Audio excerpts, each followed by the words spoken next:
Friends, welcome to சமையல் பவன். இன்னைக்கு நம்ம ஒரு ரொம்ப டேஸ்டியான ஸ்நாக்ஸ் ரெசிபி தாங்க பார்க்க போகிறோம்.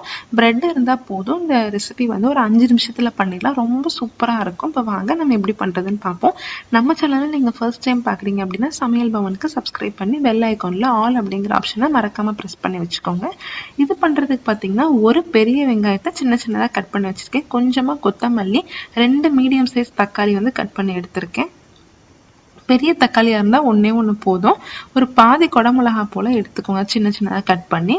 ஒரு அரை துண்டு பச்சை மிளகா மட்டும் எடுத்துக்கலாம். ரொம்ப காரம் தேவையில்லை, சும்மா ஒரு டேஸ்ட்டுக்காக, அந்த ஃப்ளேவருக்காக பச்சை மிளகா எடுத்துக்கிறோம். நான் இன்றைக்கி வந்து பார்த்தீங்கன்னா ஒயிட் பிரெட் தான் எடுத்திருக்கேன். இது சாண்ட்விச் பிரெட்டு. நீங்கள் இதை மில்க் பிரெட்டில் செஞ்சீங்க அப்படின்னா நல்லா தான் இருக்கும், ஆனால் ஒரு மாதிரி ஒரு ஸ்வீட் டேஸ்ட் வரும். இது வந்து ஒரு காரமான ரெசிபி, ஆனால் ஸ்வீட் டேஸ்ட்லாம் நல்லா இருக்காது. இது வந்து நீங்கள் வீட் பிரெட்லேயும் பண்ணலாம், நல்லா தான் இருக்கும். நான் இன்றைக்கி வந்து சாண்ட்விச் பிரெட் வந்து எடுத்திருக்கேன், நார்மல் ஒயிட் பிரெட்டு. இது பண்ணுறதுக்கு ஒரு கடாயில் 1 டேபிள் ஸ்பூன் அளவுக்கு எண்ணெய் சேர்த்துட்டு 1/4 டீஸ்பூன் கடுகும் சீரகமும் சேர்த்துட்டு நல்லா பொரிஞ்சதுக்கு அப்புறமா நம்ம கட் பண்ணி வச்சிருந்த பச்சை மிளகாயும் வெங்காயமும் சேர்த்து நல்லா வதக்கிக்கலாம். அந்த கிளிப்பிங் பார்த்தீங்கன்னா மிஸ் ஆயிடுச்சு, அதனால நான் இதுல இருந்து காமிச்சிருக்கேன். இது நல்லா ஒரு நிமிஷம் போல வதங்கினதுக்கு அப்புறமா நம்ம கட் பண்ணி வச்சிருந்த கேப்சிகமையும் சேர்த்துட்டு அதையும் நல்லா ஒரு நிமிஷம் போல வதக்கிக்கலாம். அடுப்பை வந்து மீடியம் ஃப்ளேம்லேயே வச்சு நல்லா குக் பண்ணிக்கோங்க. எந்த வெஜிடபிள்ஸுமே வந்து கறியிடக்கூடாது, அப்புறம் டேஸ்ட்லாம் ஒரு மாதிரி ஆயிரும், இந்த ப்ரெட்டுக்கு நல்லா இருக்காது. அதுக்கப்புறமா நம்ம கட் பண்ணி வச்சுருந்த தக்காளியும் சேர்த்துட்டு நல்லா தக்காளி வந்து ஒரு மாதிரி மசியும் இல்லையா, அந்த அளவுக்கு வந்து வதக்கிக்கலாம். ஒரு 2 நிமிஷம் போல் அப்படியே வந்து மீடியம் ஃப்ளேமில் வச்சு வதக்கிக்கோங்க. இப்போ பாருங்கள், தக்காளி வந்து நல்லா மசிஞ்சிருச்சு. இந்த டைமில் மசாலா சேர்த்துக்கலாம். 1/4 டீஸ்பூன் அளவுக்கு மஞ்சள் தூள் வந்து சேர்த்துக்கோங்க. ஒரு அரை டீஸ்பூன் அளவுக்கு மிளகாய் தூள், அரை டீஸ்பூன் அளவுக்கு மல்லித்தூள், அரை டீஸ்பூன் கரம் மசாலா, அரை டீஸ்பூன் சாட் மசாலா, அரை டீஸ்பூன் உப்பு எல்லாத்தையுமே சேர்த்துட்டு நல்லா மிக்ஸ் பண்ணி கொடுத்துக்கலாம். இந்த மசாலாலாம் சேர்த்து நல்லா ஒரு 30 செகண்டுக்கு அதோட பச்சை வாசனை போகிற அளவுக்கு மட்டும் மிக்ஸ் பண்ணி கொடுத்துட்டு அதுக்கப்புறமா நம்ம 2 டீஸ்பூன் அளவுக்கு டொமேட்டோ கெச்சப் வந்து சேர்த்துக்கலாம். டொமேட்டோ கெச்சப் வந்து ரொம்ப சேர்த்துடக்கூடாது, கரெக்டாக ஒரு 2 டீஸ்பூன் மட்டும் சேர்த்துக்கோங்க. அப்போ தான் அந்த ஒரு புளிப்பும் ஒரு காரமும் அந்த மாதிரி ஃப்ளேவர் வந்து நல்லாயிருக்கும். டொமேட்டோ கெச்சப்லாம் சேர்த்துருக்கனால இந்த மசாலா வந்து நல்லா ஜூஸியாக இருக்கும்.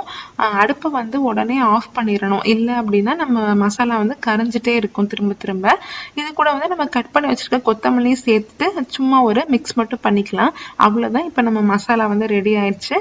நான் இன்னைக்கு வந்து 3 மசாலா பிரெட் வந்து பண்ண போகிறேன், அதனால இதுலேயே வந்து நான் அதுக்கு தேவையான அளவு வந்து பிரித்து வச்சுட்டேன் ஒவ்வொரு பிரெட்டுக்கும். அப்படின்னா நம்ம வந்து ஈஸியாக எடுத்து வச்சிடலாம். அதுக்காக இப்போ வந்து ஒரு தோசை கல் சூடு பண்ணிக்கலாம். சூடு பண்ணிட்டு பட்டர் இல்லைன்னா நெய் எதுனாலும் சேர்த்துக்கலாம். சேர்த்துட்டு நம்ம பிரெட்டை வந்து ஒரு சைடு வச்சிடலாம். ஒரு பக்கம் நல்லா செவந்ததுக்கு அப்புறமா அடுத்த பக்கத்துக்கு மறுபடியும் நெய் இல்லை பட்டர் ஏதாவது சேர்த்துட்டு அந்த பிரெட்டை வந்து நம்ம மேலே வச்சிடலாம். 2 பக்கமுமே நல்லா கிறிஸ்பியா டோஸ்ட் ஆகணும், கருகிடக்கூடாது. நல்லா ஒரு கோல்டன் ப்ரௌன் கலர்ல கிறிஸ்பியா வந்திருக்கும். இப்போ வந்து இந்த பிரெட்டை எடுத்து தனியாக ஒரு பிளேட்டில் வச்சுட்டு கூட நம்ம இந்த மசாலா வந்து அப்ளை பண்ணலாம். இல்லைன்னா தோசைக்கல்லை வந்து நல்லா சிம்மில் வச்சுட்டு நம்ம எடுத்து வச்சுருந்த மசாலா வந்து ஃபுல்லாக எடுத்து மேலே தடவிக்கலாம். நமக்கு உங்களுக்கு எந்த அளவுக்கு மசாலா வேணுமோ அந்த அளவுக்கு தடவிக்கோங்க. தடவிட்டு இந்த மாதிரி என்னென்ன ஷேப்பில் வேணுமோ அந்த மாதிரி கட் பண்ணிக்கலாம். இந்த மசாலா செய்கிறப்போ கேரட் நல்லா துருவிட்டு, கேபேஜ், எந்த மாதிரி வெஜிடபிள்ஸ்னாலும் சேர்த்துக்கலாம், ரொம்ப சூப்பராக இருக்கும். இது மேலேயே வந்து கொஞ்சமாக சீஸ் சேர்த்து சாப்பிட்டீங்க அப்படின்னா இன்னும் டேஸ்ட்டாக இருக்கும். அவ்வளோதான் ஃப்ரெண்ட்ஸ், இந்த மசாலா பிரெட்டை வந்து ஒரு 10 நிமிஷத்தில் செஞ்சு முடிச்சிடலாம். ரொம்ப ரொம்ப ஈஸி. இந்த ரெசிபியை கண்டிப்பாக ட்ரை பண்ணி பார்த்துட்டு எப்படி இருந்துச்சுன்னு எனக்கு கமெண்ட்டில் சொல்லுங்கள். என்னோட ரெசிபீஸ்லாம் உங்களுக்கு பிடிச்சிருந்துச்சு அப்படின்னா சமையல் பவனுக்கு சப்ஸ்கிரைப் பண்ணுங்கள். தேங்க்யூ.